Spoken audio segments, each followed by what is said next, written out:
Assalamualaikum warahmatullahi wabarakatuh. Halo semuanya, apa kabar?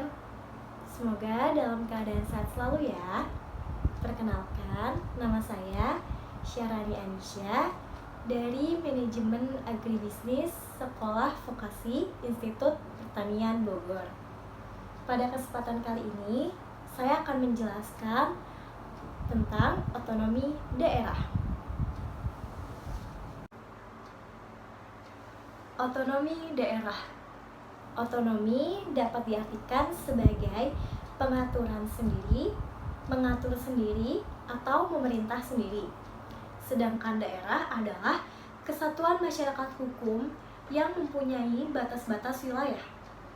Otonomi daerah dapat diartikan sebagai kewenangan daerah otonom untuk mengatur dan mengurus kepentingan masyarakat setempat menurut prakarsa sendiri berdasarkan aspirasi masyarakat sesuai dengan peraturan perundang-undangan. Sedangkan apa itu daerah otonom?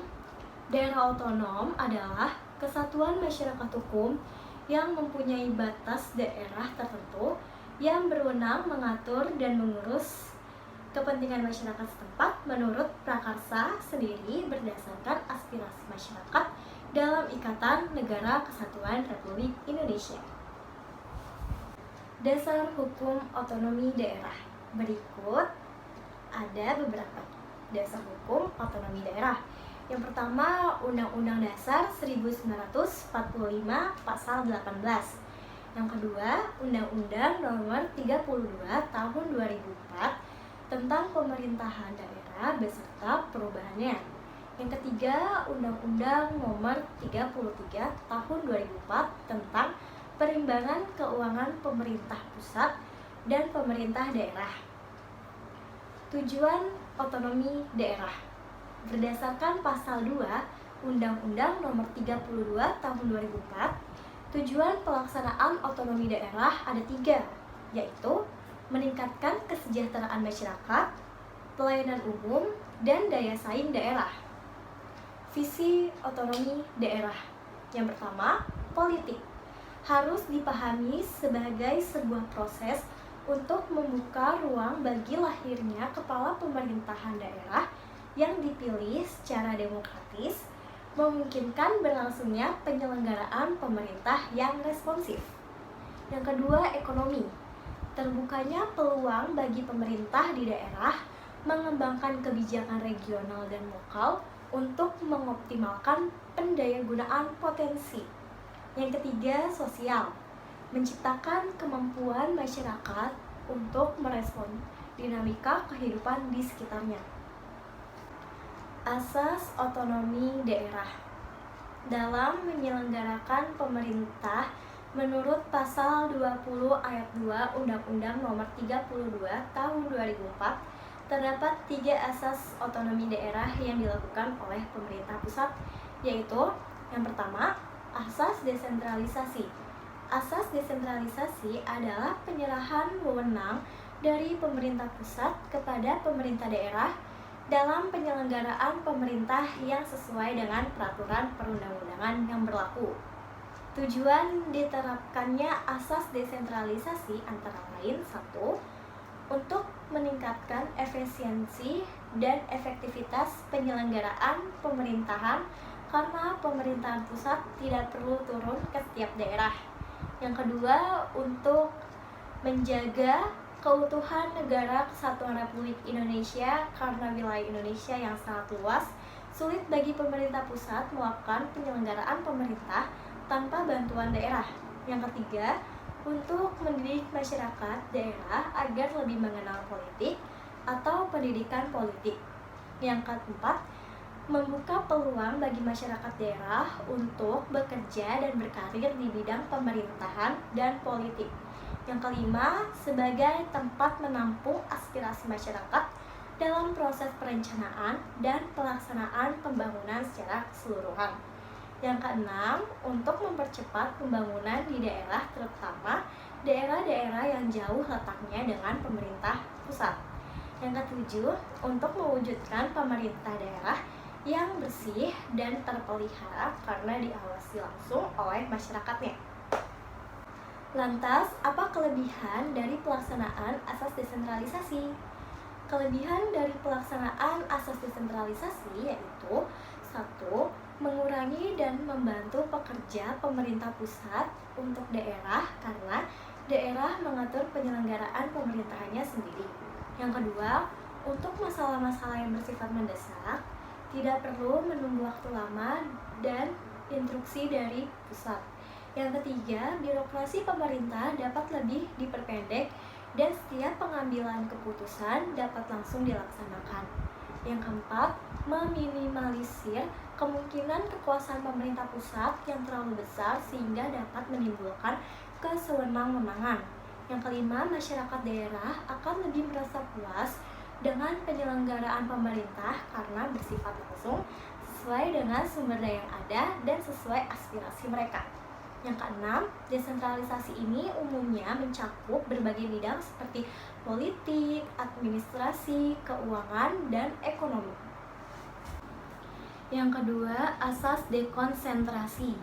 Dekonsentrasi adalah pelimpahan wewenang pemerintah pusat ke pemerintah daerah sebagai wakil dari pemerintah pusat. Pelimpahan wewenang tersebut dengan tetap memegang beberapa kebijakan pemerintah pusat sebagai aturan utama seperti kebijakan politik luar negeri, pertahanan dan keamanan, ideologi negara, kebijakan dalam negeri, peradilan, dan perdagangan. Tujuan dari otonomi daerah dengan asas dekonsentrasi hampir sama dengan asas desentralisasi. Kelebihan dari asas dekonsentrasi antara lain, yang pertama, karena kebijakan politis tetap di bawah wewenang pusat, maka keluhan atas kebijakan pemerintah tentang politik lebih sedikit. Yang kedua, asas dekonsentrasi dapat membantu pemerintah pusat untuk merumuskan kebijakan ekonomi nasional secara lebih intensif karena wewenang mengatur ekonomi daerah sudah diserahkan pada pemerintah daerah. Yang ketiga, dekonsentrasi memungkinkan kontak langsung antara pemerintah dengan rakyat, sehingga pemerintah lebih dekat dan kebijakan akan sesuai dengan aspirasi rakyat. Yang keempat, kehadiran pemerintah daerah lebih menjamin terlaksananya kebijakan pemerintah pusat di berbagai bidang. Yang kelima, asas dekonsentrasi juga lebih efektif untuk menjaga persatuan dan kesatuan karena pemerintah dapat secara langsung mengawasi semua kegiatan di daerah yang lebih efektif. Yang ketiga, ada asas pembantuan. Asas tugas pembantuan adalah penugasan dari pemerintah pusat kepada pemerintah daerah dan kepada semua pemerintah di bawahnya untuk melaksanakan kegiatan atau kebijakan tertentu di mana semua pembiayaan, sarana dan prasarana sudah diatur oleh pemerintah pusat. Dalam hal ini, tugas pemerintah daerah hanya tinggal melaksanakan dan mempertanggungjawabkan tugasnya. Contoh asas tugas pembantuan misalnya pelaksanaan pemilu yang diatur oleh pusat dan pelaksanaan ujian nasional yang merupakan kebijakan pusat dan diselenggarakan oleh pemerintah daerah. Tujuan diselenggarakannya asas tugas pembantuan yang pertama, lebih meningkatkan efektivitas pembangunan dan pelayanan kepada masyarakat di mana pemerintah daerah yang melaksanakan kebijakan dari pemerintah pusat. Yang kedua, memperlancar pelaksanaan kewajiban dan penyelesaian masalah karena setiap kebijakan akan dilaksanakan sesuai dengan karakteristik daerah masing-masing. Nilai dasar otonomi daerah. Otonomi daerah yang dilaksanakan di Indonesia sesuai dengan Undang-Undang Dasar 1945 dan Undang-Undang tentang Otonomi Daerah yang dibuat kemudian untuk mempertegas makna otonomi daerah.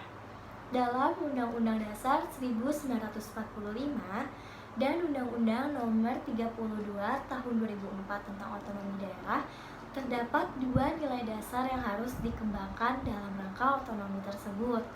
Dua nilai dasar otonomi daerah yaitu yang pertama, nilai unitaris. Nilai unitaris atau nilai kesatuan adalah nilai yang menunjukkan bahwa meskipun ada otonomi daerah, dalam pelaksanaannya Indonesia tetap negara kesatuan. Tidak ada daerah atau wilayah di bawah pemerintahan Indonesia yang bersifat negatif atau negara bagian. Artinya, Indonesia tetap merupakan negara yang kedaulatannya berada di tangan rakyat, dilaksanakan oleh rakyat dan untuk rakyat, yang dalam sistem ditentukan oleh pemilihan umum. Pemilihan umum akan menentukan pemerintah pusat dan pemerintah daerah, namun Indonesia tidak terbagi atas kesatuan-kesatuan pemerintah yang berdiri sendiri. Yang kedua, nilai dasar desentralisasi teritorial. Sesuai dengan pasal 18 Undang-Undang Dasar 1945, hasil amandemen yang menjadi konstitusi negara Indonesia saat ini tentang otonomi daerah, maka pelaksanaan atau pembagian tugas dan wewenang antar pemerintah daerah dan pemerintah pusat harus berdasarkan asas desentralisasi atau asas dekonsentrasi, bukan merupakan pelimpahan semua tugas dan wewenang kepada pemerintah daerah. Prinsip-prinsip otonomi daerah. Yang pertama, prinsip otonomi nyata. Indonesia dengan keluasan wilayah dan ribuan pulau mempunyai banyak keragaman pada masyarakatnya, mulai dari keragaman suku, agama, budaya, dan nilai-nilai tradisional.